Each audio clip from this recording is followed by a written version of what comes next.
Hello friends, welcome to my YouTube channel Free Education Center.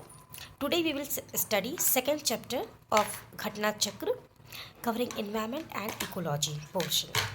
So the chapter 2 is ecology. Who coined the first term? Who first used this term ecology? It was used first time in 1865 by Ritter. What is ecology?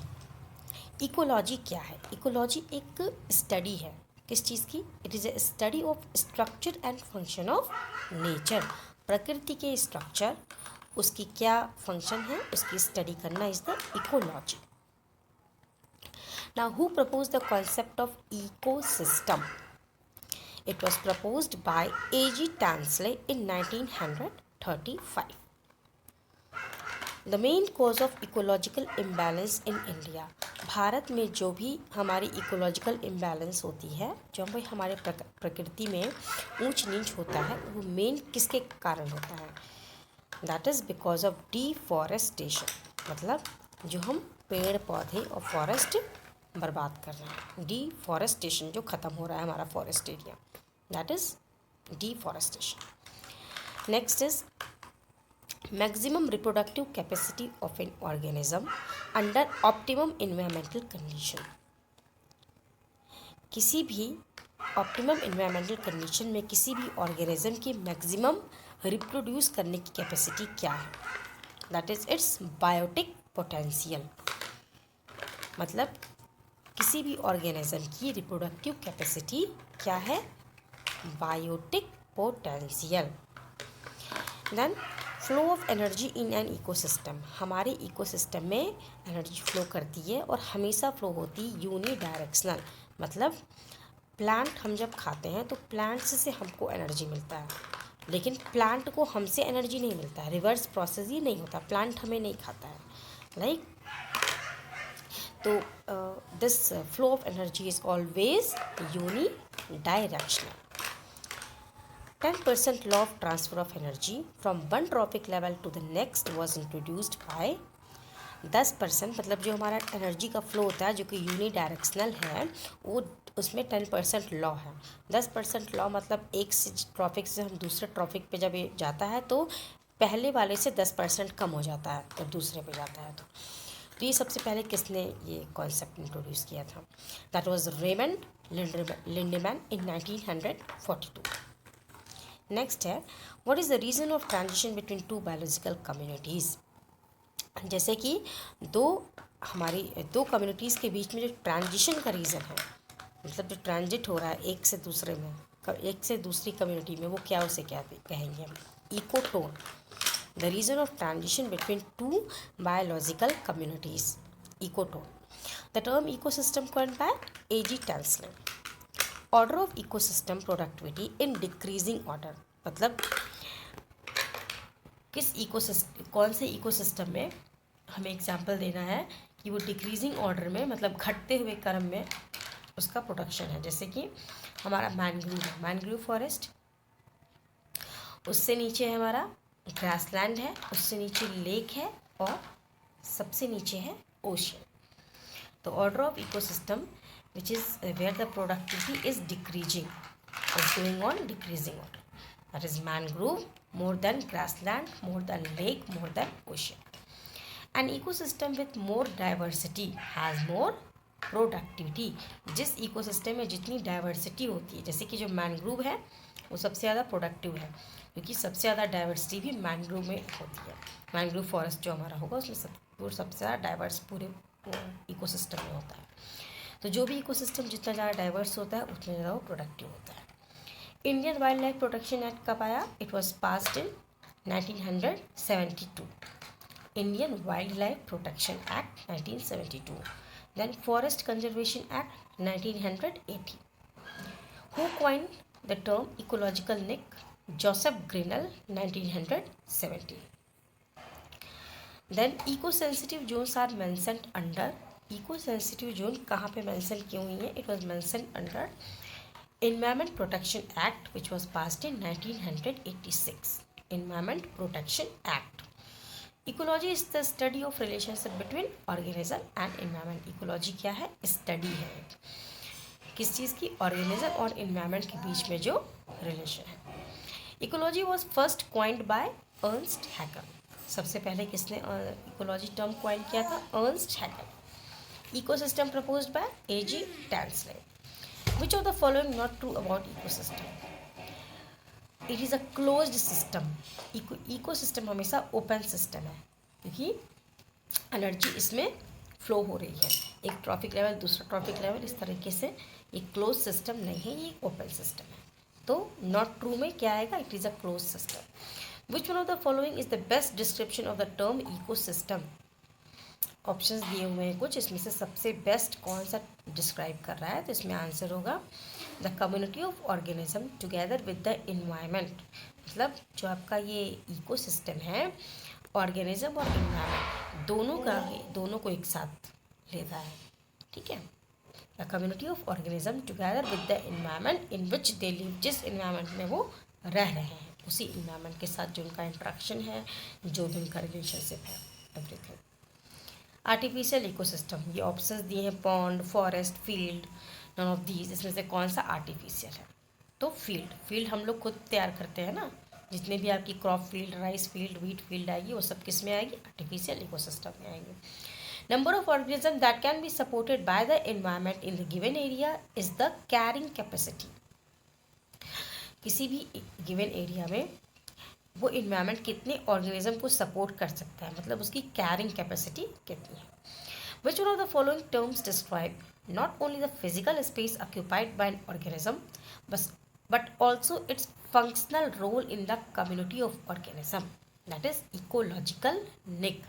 मतलब कि कोई भी organism physically जो space occupy कर रहा है और उसका फंक्शन क्या है, उस ऑर्गेनिज्म का बाकी कम्युनिटी ऑफ जो भी हमारी है उसमें उसका फंक्शन क्या है, और फिजिकली जो स्पेस ऑक्यूपाई कर रहा है, इन दोनों के ही चीज़ों को इकोलॉजिकल लिंक टुगेदर डिस्क्राइब करती है। Large area of earth system, सबसे ज़्यादा हमारे अर्थ सिस्टम का एरिया कौन सा इकोसिस्टम ऑक्यूपाई करता है? मैरिन इकोसिस्टम, ठीक है। Which of the following does not help to maintain ecological balance? कौन सा इसमें से ऑप्शन है जो कि हमारे इकोलॉजिकल बैलेंस को मेंटेन नहीं करता है? ऑप्शंस जो दिए इसमें फॉरेस्ट कटिंग है, एफॉरेस्टेशन है, रेन वाटर मैनेजमेंट है, बायोस्फीयर रिजर्व है। तो अभी हमने पढ़ाई है ऊपर कि इकोलॉजिकल इम्बैलेंस सबसे ज़्यादा किससे होता है? तो डिफॉरेस्टेशन से होता है। तो आंसर होगा forest cutting. One of the main cause of ecological imbalance in India as we have seen earlier, the answer is deforestation. तो forest cutting is the main problem of the ecological main thing which causes the ecological imbalance problem. Which of the following is an act that disturbs the ecological balance? तो option क्या है हमारे पास? Lumbering, social forestry, Van Mahotsav, afforestation. तो ecological balance को disturb, देखिए afforestation, Van Mahotsav, social forestry, everything is related to regeneration और recovery of forest और for enhancement the forest area. तो ये इन चीज़ों से इकोलॉजिकल बैलेंस मेंटेन होती है। डिस्टर्ब किससे होती है? डिफॉरेस्टेशन से, and this is related to the term lumbering, okay, that disturb the ecological balance.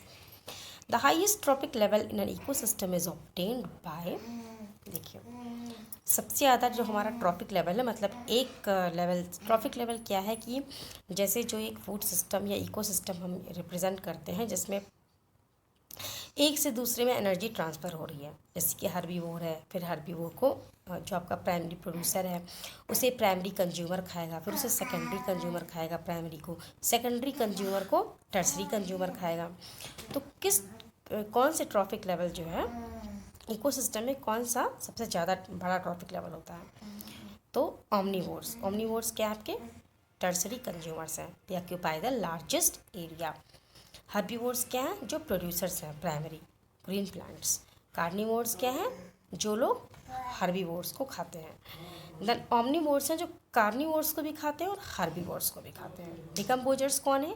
ये बैक्टीरिया, सूक्ष्म जीव, माइक्रो ऑर्गेनिज्म जो डिकम्पोज करते हैं मटेरियल्स को, मरे सड़े गले चीज़ों को या लिविंग ऑर्गेनिज्म को भी लिविंग पार्ट्स को भी कुछ वो जो सॉइल में है उन्हें डिकम्पोज करते हैं, decomposers. Now which of the following is not a biotic component of an ecosystem. तो इकोसिस्टम में कौन सा बायोटिक, बायोटिक मतलब जीवित नहीं, जीवित सॉरी ना, हाँ जीवित बायोटिक है, और नॉट मतलब एबायोटिक होगा जो कि जीवित नहीं होगा। तो एयर, एयर हमारा हो गया जो कि एबायोटिक कंपोनेंट है हमारे इकोसिस्टम का।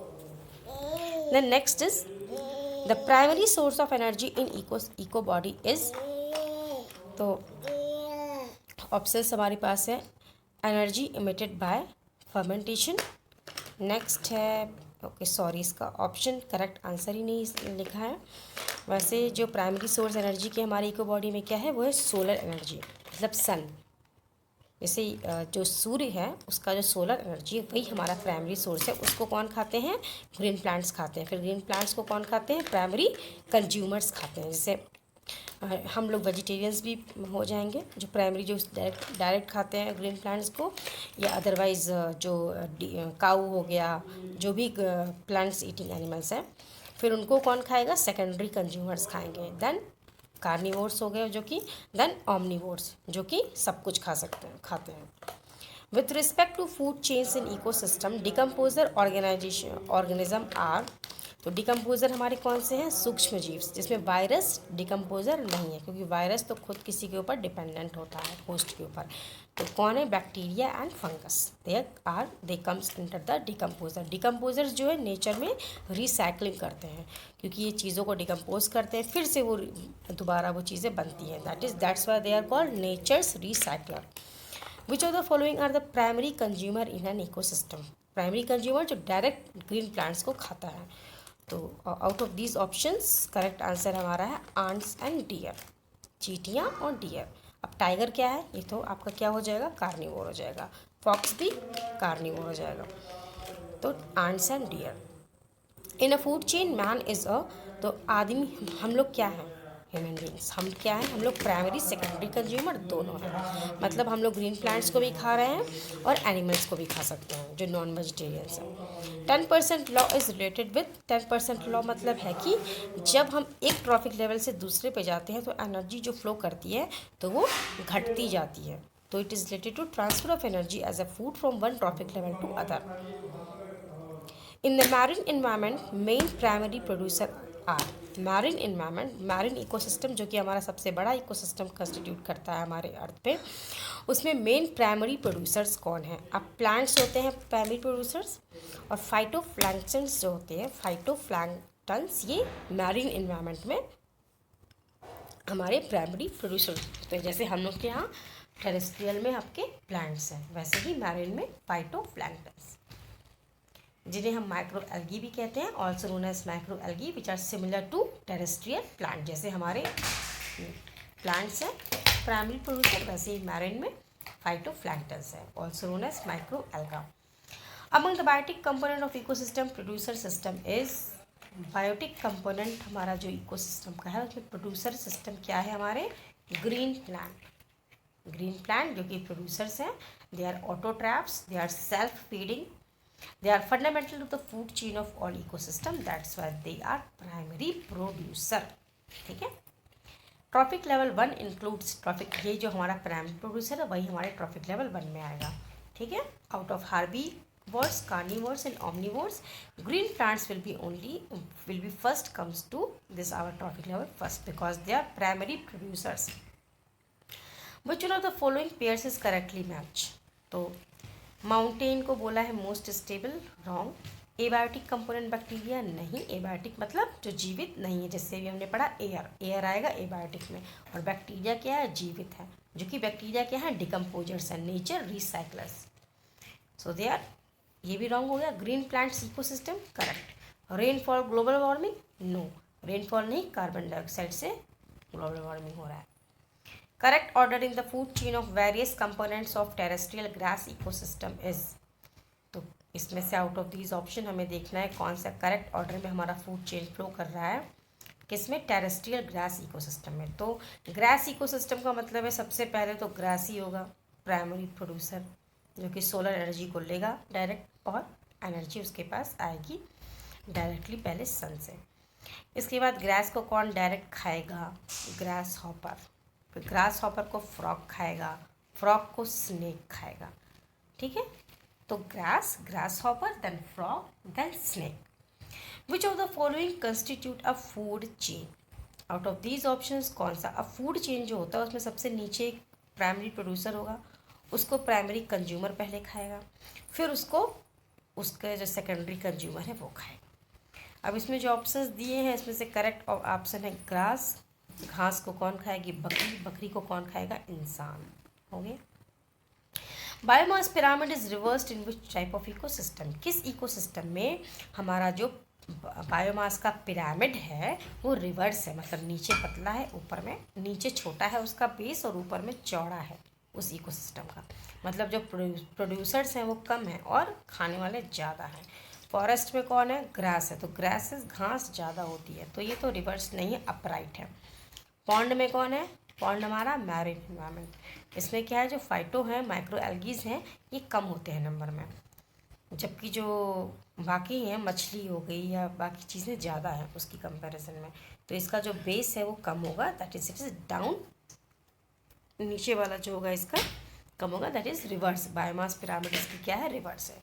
ग्रास लैंड अगेन अपराइट होगा, dry land area again upright, तो आंसर है पॉन्ड। पॉन्ड इकोसिस्टम में बायोमास पिरामिड रिवर्स है। हाईएस्ट कंसंट्रेशन डीडीटी का कहाँ पे पाया जाएगा?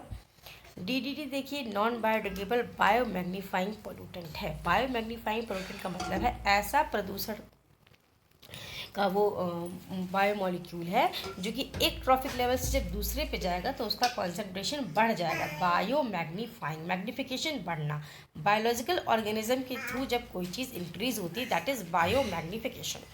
नॉन बायोडिग्रेडेबल मतलब कि हमारे इन्वायरमेंट में वो खुद से डिग्रेड नहीं हो सकता है, दैट इज़ नॉन बायोडिग्रेडेबल। तो ये सबसे ज़्यादा हाईली पॉल्यूटेंट होते हैं बिकॉज दे आर बायोमैग्नीफाइंग ऑल्सो। तो जब कोई चीज़ ट्रॉफिक लेवल में बायोमैग्नीफाइड हो रही है तो जब वो धीमे धीमे ट्रॉफिक लेवल में बढ़ती जाएगी, ट्रॉफिक लेवल 1 से 2 में, 2 से 3 में जाएगी, तो उसकी कॉन्सेंट्रेशन बढ़ती जाएगी। मतलब ये एनर्जी लॉ का रिवर्स है। 10% एनर्जी लॉ जैसे एनर्जी घटती जाती है वैसे ही पोल्यूटेंट ये बढ़ते जाते हैं। तो हाईएस्ट कंसेंट्रेशन डीडीटी का कहाँ पाया जाएगा? टर्सरी कंज्यूमर में। टर्सरी कंज्यूमर हमारा कौन है? Out of these option grasshopper, toad, snake, cattle, the tertiary consumer is snake, सांप। तो सांप में सबसे ज़्यादा कॉन्सेंट्रेशन डीडीटी का होगा। Now the amount of energy during the transfer from one trophic level to another in an ecosystem, so we have already studied the according to 10% law. जब एक से दूसरे पे हम जाते हैं तो एनर्जी घटती है, दैट इज डिक्रीजेज, 10% डिक्रीज करती है, that's why it is 10% law. Which one of the following is tree is not eco friendly? कौन सा पेड़ इको फ्रेंडली नहीं है? यूकेलिप्टस। यूकेलिप्टस हमारा बोलते हैं एनवायरनमेंट में एक अभिशाप है, ये इको फ्रेंडली नहीं है क्योंकि ये पानी ज़्यादा खींचता है। Example of lentic habitat, lentic habitat ponds और स्वैम्स आएंगे। The transitional zone between two distinct communities, ecotone, already हमने ये पढ़ा है कि दो कम्युनिटीज़ के बीच में जो ट्रांजिशन जोन होगा वो इकोटोन है। मोस्ट स्टेबल इकोसिस्टम में ओशियन आता है, most stable ecosystem ocean. An example of anthropogenic biome, anthropogenic मतलब कोई भी चीज़ जो ह्यूमन एक्टिविटीज़ से बनती हो, तो क्रॉपलैंड, क्रॉपलैंड मतलब जो ह्यूमन द्वारा आर्टिफिशियल, जो हमने ऑलरेडी पढ़ा आर्टिफिशियल इकोसिस्टम भी फील्ड होगा, वैसे ही anthropogenic biome, cropland. Largest ecosystem of earth, हमारे अर्थ में सबसे बड़ा क्या है? Biosphere. Biosphere which include everything, all spheres around, all the atmosphere हमारा हो गया, lithosphere, everything comes, hydrosphere, everything comes under biosphere. Cycling of an element in ecosystem is called, हमारे इकोसिस्टम में जो एलिमेंट है how it moves from one एक form से दूसरे फॉर्म में, जो साइकिल एलिमेंट का हो रहा है, जैसे नाइट्रोजन साइकिल हो गई, वाटर की साइकिल हो, कार्बन साइकिल हो गई, सल्फर साइकिल हो गई, ये एलिमेंट्स की, that is called biogeochemical chemical cycle. Not related to ecological balance, मतलब कौन सा ऑप्शन इकोलॉजिकल बैलेंस से रिलेटेड नहीं है? तो आंसर में होगा इंडस्ट्रियल मैनेजमेंट। और अगर होगा कि रिलेटेड है तो हमेशा आंसर क्या होगा, एफॉरेस्टेशन। प्लांट जितना आप फॉरेस्टिंग करोगे वो आपका सबसे ज़्यादा इकोलॉजी को हमारे बैलेंसिंग करता है। Ecology is permanent economy is the slogan of which movement, Chipko movement. Chipko movement जो कि एक प्लांट कंजर्वेशन मूवमेंट था जो कि हिमाचल प्रदेश में स्टार्ट हुआ था व्हेन ऑन 26 मार्च 1974। उसका स्लोगन था ecology is permanent economy. Example of correct sequence of ecosystem in the order of decreasing productivity, हमने ऊपर भी ये पढ़ रखा है। उसमें हमारा है mangrove, then grassland, then lakes, then ocean. सबसे ज़्यादा प्रोडक्टिविटी मैनग्रोव में है, क्यों? क्योंकि उसमें डाइवर्सिटी भी सबसे ज़्यादा है। जो इकोसिस्टम जितना डाइवर्स होगा वो उतना ज़्यादा प्रोडक्टिव होगा। Energy flow in the biosphere is always unidirectional.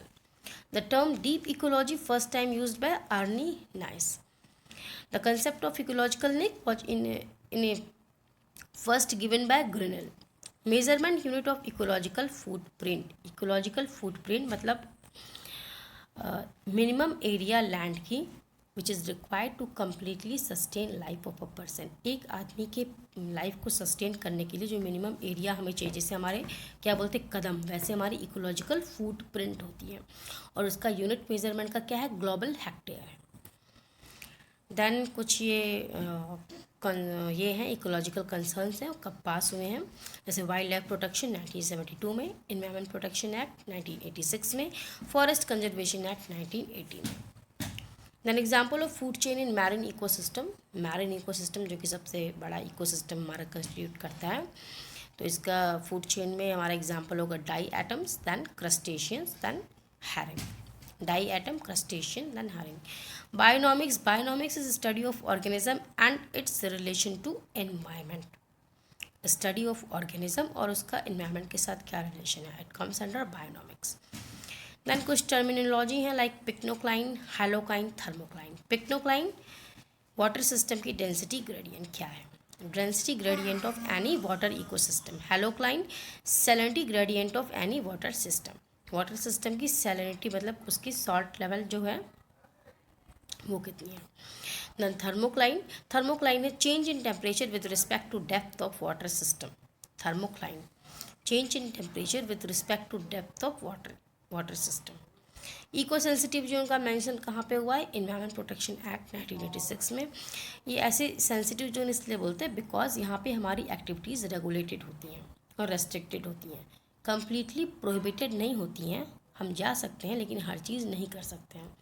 और प्रोहिबिशन किस चीज़ का है, कम्प्लीटली एग्रीकल्चर एक्टिविटीज़ का।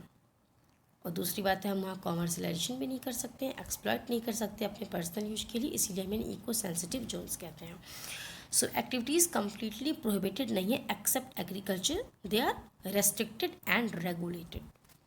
Ecological succession, the gradual process by which ecosystem change and develop over time.